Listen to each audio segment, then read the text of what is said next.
இன்னைக்கு பங்குனி உத்திரம். இந்த நாளுடைய சிறப்பு, அனைத்து கடவுள்களுக்கும் திருமணம் நடைபெற்றதாக வரலாறு ஐதீகமா இருக்குது.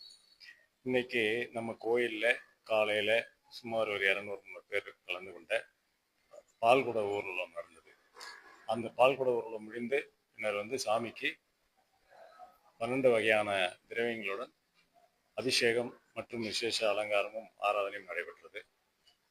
ஒரு 3000 பேர் அளவுக்கு சாப்பிடக்கூடிய அளவுக்கு அன்னதானம் இப்பொழுது நடைபெற்று கொண்டிருக்கிறது. மேலும் சாயங்காலம் ஒரு 5 மணி அளவில் சுவாமிக்கு திருக்கல்யாணம் நடைபெறுகிறது. அப்புறம் இரவு பூஜை முடிந்து நடக்கும்.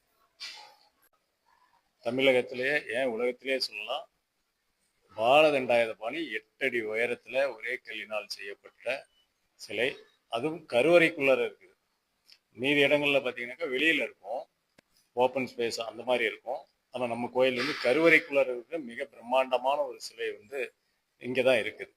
இது இந்த கோயிலோட சிறப்பு. மற்றும் செவ்வாய், வெள்ளிக்கிழமை, சஷ்டி, கிருத்திகைகளில் சிறப்பு பூஜைகள், சிறப்பு அன்னதானங்கள், அமாவாசை, பௌர்ணமி நாட்கள் எல்லாம் தொடர்ந்து நடைபெற்று வருகிறது.